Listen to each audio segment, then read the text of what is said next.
So exercise number 2 is learning how to get a really good exhale from the bottom up. And we're going to do this in a bear position, and we're going to press one hand into the ball to create this cross-body connection as well.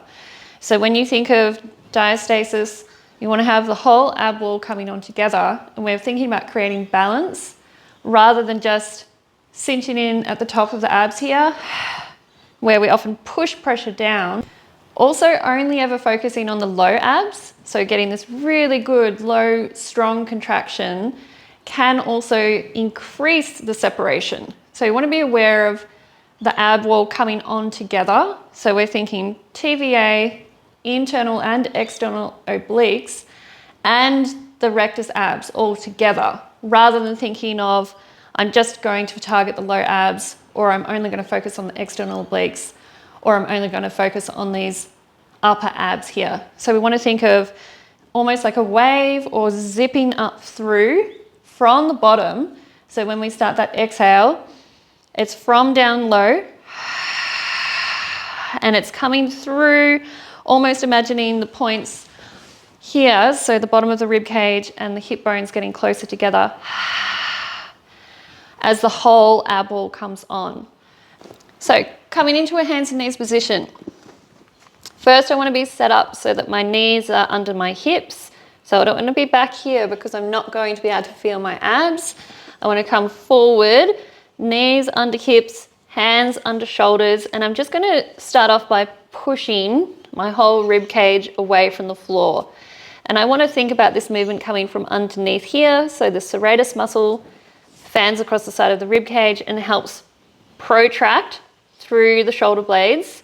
So I'm not arching my back here or going into flexion. I'm staying nice and long from my head down to my tailbone, but I'm pushing the floor away. So I want to stay in this position throughout this exercise. I'm going to take one hand onto the ball and maintaining that nice long position. I'm going to take an inhale, stay relaxed on this hand. And then as I exhale from the bottom up, so right between the hip bones, I'm thinking of zipping through as I exhale. Pushing down into the ball, feeling that from the shoulder down to my hip. And all of the ab wall coming on together. Inhale.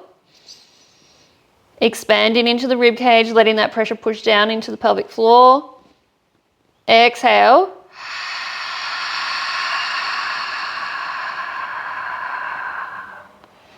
Out through the mouth. Long sigh and exhale from the bottom up. One more time. Inhale. Exhale from the bottom up.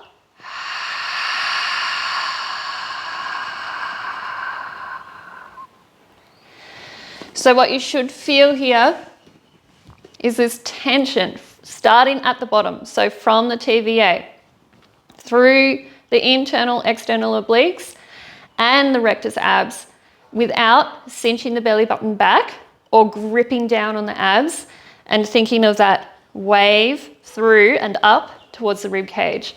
So take notice, and you can even take a video of yourself. What you might notice, if you keep an eye down here, if I cinch in at my upper abs, this doesn't come up and the low abs are not coming on here.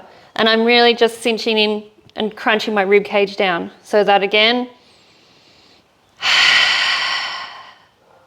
pressure is pushing down into my pelvic floor here. So I really want to be aware of that exhale starting from the bottom up. Inhale all the way down, and then from the bottom,